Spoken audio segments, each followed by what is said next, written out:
Ellos necesitan negar que hayamos sido alguna vez potencia porque necesitan negarlos a ustedes. Necesitan negar que el gran campo argentino fue el motor indiscutido de una nación que supo ser un faro de libertad y riqueza en el mundo. Una nación que atrajo a las masas hambrientas de Europa con la sola promesa de que pueden quedarse con el fruto de su trabajo sin temor a que otros se lo roben. Ellos tomaron el poder político y oprimieron a los verdaderos generadores de riqueza, y esto lo hicieron ni más ni menos para que la gente piense que es la acción del político, a través de la retribución, lo que produce dicha riqueza. Hoy, más que nunca, sigue vigente el adagio de Sarmiento, civilización o barbarie. La casta está afilando los cuchillos para volver a cortar su tajada. No los dejen sentarse de nuevo en la mesa bajo falsas promesas de civilicidad. Sentémonos nosotros a construir un nuevo siglo de oro argentino. El discurso dicotómico que emplean hoy diferentes representantes de la política y los medios masivos de comunicación en Chile y Argentina para legitimar la ocupación, el usufructo o la expropiación de los territorios pertenecientes a los pueblos originarios no es nuevo. Tampoco es nuevo el uso que se hace de esta misma oposición para estigmatizar, criminalizar o bien construir una alteridad que es preciso vigilar, marginar o erradicar. El poder hegemónico todavía emplea el binomio civilización y barbarie, en ocasiones solapadamente y valiéndose de eufemismos, para legitimar la coerción sobre los cuerpos que se consideran diferentes y que es necesario educar e integrar a la sociedad positiva, fundada en el Estado moderno y respaldada por el sistema capitalista de producción. Indios, inmigrantes, trabajadores, manifestantes, pobres, mujeres, campesinos, estudiantes, homosexuales, transexuales, analfabetos, criminales, políticos. Cualquiera de ellos es o puede ser un bárbaro. El significante se desplaza, pero la operación se mantiene constante. ¿Acaso valga la pena recorrer la historia para adentrarnos mejor en la comprensión de un fenómeno que hunde sus raíces en las batallas político-discursivas que se produjeron en el siglo XIX a propósito de la organización estatal y nacional de los territorios americanos, luego de la independencia del Reino de España?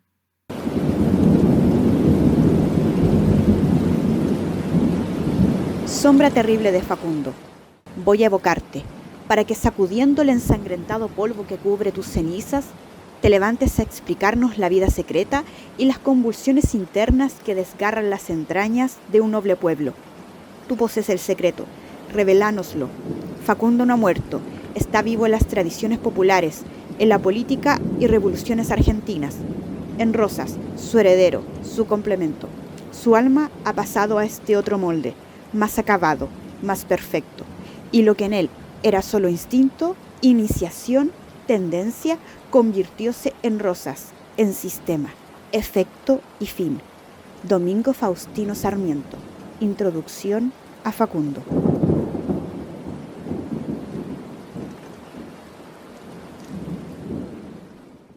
En 1845, el entonces maestro, escritor y periodista argentino Domingo Faustino Sarmiento publica durante su exilio en Chile un libro que fundaría las bases de la literatura nacional, Facundo, o Civilización y Barbarie en las Pampas Argentinas.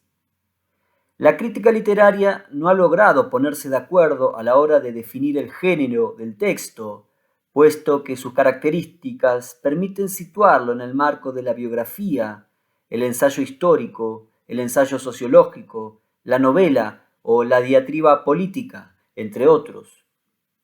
Sarmiento narra la vida del caudillo riojano Facundo Quiroga, al mismo tiempo que elabora un esquema interpretativo binario que le sirve para explicar la situación social y política de su país. Sarmiento hace de Facundo Quiroga el actor histórico, un personaje literario, mítico y ficcional.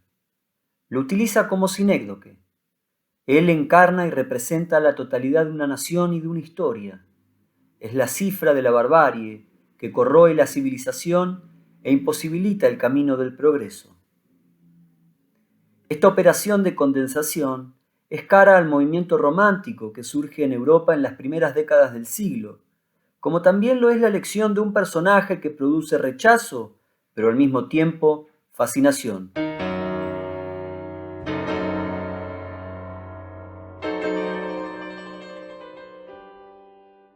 El escritor oriundo de San Juan pretende construir un artefacto sublime con el objetivo de generar sensaciones más intensas que las del deleite sobrecogedor que proporciona la belleza.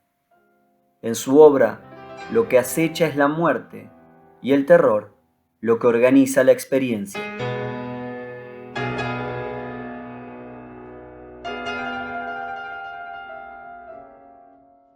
El espíritu romántico es multiforme, musical, rico en prospecciones y tentaciones.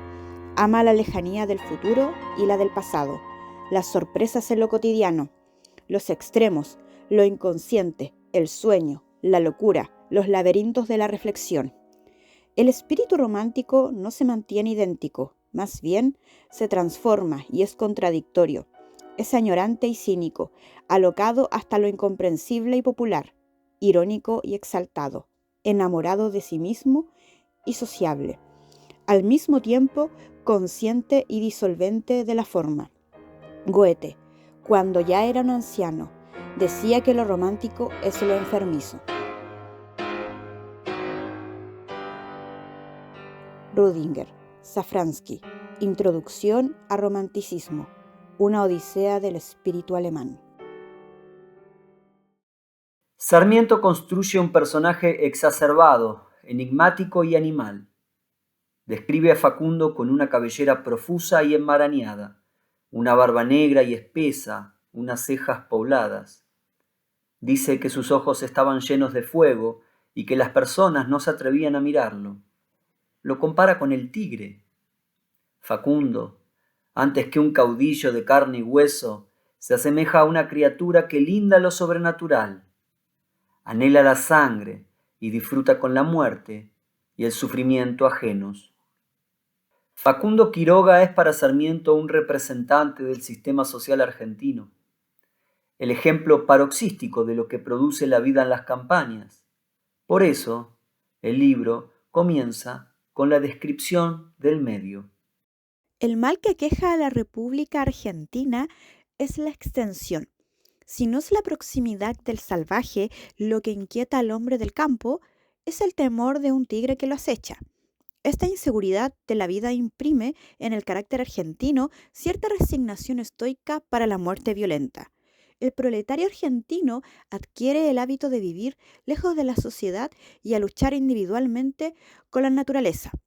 Este hábito de triunfar de las resistencias, de mostrarse siempre superior a la naturaleza, desafiarla y vencerla, desenvuelve prodigiosamente el sentimiento de la importancia individual y de la superioridad. La vida del campo, pues, ha desenvuelto en el gaucho las facultades físicas sin ninguna de las de la inteligencia. Sarmiento, capítulo 1. Aspecto físico de la República Argentina y caracteres, hábitos e ideas que engendra. El caballo es una parte integrante del argentino de los campos. El cuchillo, a más de un arma, es un instrumento que le sirve para todas sus ocupaciones. No puede vivir sin él. Con esta sociedad, pues, en que la cultura del espíritu es inútil e imposible, el gaucho será un malhechor o un caudillo. Capítulo 3. Asociación. La pulpería. En su análisis, Sarmiento recoge elementos reales de la vida en la campaña e incluso confecciona tipos y estereotipos que guardan una cierta relación con la vida material. Sin embargo, la lectura que hace de esta base aproximadamente empírica es esencialista. Su interpretación supera las pruebas. Como su héroe, también él se exacerba. El crítico argentino Noé Gitric observa que la prosa de Sarmiento es fuerte, vital, invasiva, desbordante, y que en su discurso apasionado se vislumbra su alcance misional. De su ciudad natal, Sarmiento pasa a Copiapó, a Valparaíso, a Santiago. Cuando escribe Facundo, no conoce Buenos Aires, no conoce el terreno extenso y solitario que imagina como un desierto, la Pampa. Sus descripciones provienen de los libros de viajeros europeos como Francis von Head y Alexander von Humboldt, que ya se habían ocupado de describir el mismo espacio, y también de una literatura que había hecho del hemisferio oriental una construcción exótica. El Facundo es la historia de las citas, referencias y alusiones culturales que sostienen y respaldan la autoridad del escritor. En el fondo, esta es la verdadera estructura del libro. Para Sarmiento, conocer es comparar. En el procedimiento de las analogías hay que ver uno de los fundamentos ideológicos del libro. La analogía funciona como sintaxis. Ricardo Pliglia. Notas sobre Facundo. Asia, la Edad Media y los antiguos pueblos bíblicos son las esferas de sentido que Sarmiento utiliza para construir la barbarie local. Veamos algunos ejemplos que se replican en los capítulos iniciales del libro. Esta extensión de las llanuras imprime, por otra parte, a la vida del interior cierta tintura asiática. Es el capataz un caudillo, como en Asia, el jefe de la caravana. La vida primitiva de los pueblos, la vida de Abraham, asoma en los campos argentinos. Es, en fin, algo parecido a la feudalidad de la Edad Media. El caudillo argentino es un Mahoma. También Facundo tendrá su término asiático de comparación. Para Sarmiento, el caudillo tenía la cabeza inclinada y miraba por entre las cejas, como el Ali Bajá de Montboisin. El teórico palestino Edward Said, en su libro Orientalismo, analiza la construcción histórica que han hecho los británicos y franceses de Oriente a partir del siglo XIX para legitimar su ocupación territorial y afirmar su superioridad étnica, religiosa y moral. Said identifica que Oriente ha funcionado como lo otro de Europa, un dispositivo que permite forjar un nosotros que se autoriza a dominar, reestructurar y tener autoridad sobre una alteridad inferior y retrasada. Con su libro, Sarmiento persigue un tipo de autorización similar. Facundo es un proyecto político que busca incidir de manera inmediata en el poder político del Río de la Plata. El caudillo riojano ha muerto, pero ahora alguien más abominable, monstruoso y sanguinario detenta el poder: Juan Manuel de Rosas. Militar, estanciero y político, Rosas gobierna la provincia de Buenos Aires y lidera la Confederación Argentina entre 1829 y 1852. Cuenta con un brazo armado que utiliza el asesinato, la tortura, los degollamientos y la confiscación de bienes en la persecución a los opositores o a cualquier sospechoso de disidencia política, sembrando el terror colectivo en Buenos Aires para consolidar su hegemonía. Pablo Anzolavere, en su texto Escrituras de la Barbarie, identifica que el verdadero tipo original de la barbarie es Rosas, y que Quiroga lo es, en todo caso, para la mirada europea, pero responde demasiado exactamente al estereotipo del hombre de la naturaleza, de aquel que se deja llevar por el puro impulso y no puede frenar sus pasiones. Rosas hace el mal sin pasión. Es en cambio una esfinge contrahecha y enigmática, y de esa anomalía deriva su condición monstruosa. En 1868 se llevó a cabo en el Parlamento chileno una discusión sobre lo que se dio en llamar la pacificación de Arauco. En ella participó el escritor, historiador, abogado, diputado y posteriormente intendente de Santiago, Vicuña Mackenna. La estrategia discursiva que empleó el político en esa oportunidad se inscribe dentro del mismo universo dicotómico que preconiza la civilización y justifica su superioridad sobre los cuerpos que orbitan más allá de los límites del Estado nacional y a los que es preciso integrar o destruir. Aunque Sarmiento también considera que los pueblos originarios son bárbaros, su modelo de otredad se construye sobre la figura del gaucho. Para Mackenna, el bárbaro es el araucano. ¿Por qué los indios, para quienes tanto se invoca aquí el derecho y la ley, no son sino bandidos y salteadores de camino? Ellos pasan sus bosques cuando les place, matan y destrozan cuando cae en sus manos. El indio es un bruto indomable, enemigo de la civilización, porque adora solo los vicios en que vive sumergido: la sociedad, la embriaguez, la mentira, la traición y todo ese conjunto de abominaciones que constituye la vida del salvaje. El indio ha hecho esclava a la mujer. El bárbaro vende sus hijas y vende también a su propia patria. El indio odia a la ley, el sacerdocio, la civilización, la enseñanza. ¿De qué arte son capaces esos bárbaros que solo saben amarrar sus lanzas y enfrenar sus caballos? Mackenna, Discursos parlamentarios. El descubrimiento del oro californiano en la década de 1840, la participación mapuche en los episodios de la Guerra Civil en Concepción en 1851, el alzamiento general de 1859, en que los mapuches destruyeron las ciudades más allá del río Biobío, son algunos de los eventos que produjeron un cambio en la perspectiva de la élite dirigente sobre la Araucanía en el siglo XIX. Como observa Alejandra Botinelli, el foco del Estado chileno estaba puesto en las tierras potencialmente productivas de ese territorio que se pretendía usurpar. Uno de los argumentos que emplea Mackenna para justificar su deseo de conquista consiste en desmitificar la figura del araucano como abuelo de la patria que había construido Alonso de Ercilla en su poema épico en el siglo XVI. ¿Cuántos de nosotros no conocemos de Arauco, sino lo que de él cantó Ercilla?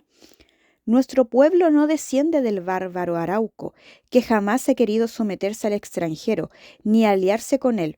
No hay grandeza militar de Arauco. Por ensalzar las hazañas de los suyos, el poeta ilustre nos ha presentado una raza imaginaria de héroes mitológicos. Mackenna, Discursos parlamentarios. Como Sarmiento, Mackenna escribe lejos de los acontecimientos y del territorio que está en disputa. No conoce la realidad araucana de primera mano y funda su discurso en las lecturas de testimonios de adelantados, sacerdotes y militares fronterizos. Su justificación es determinista. Para él, los indígenas son intrínsecamente malos.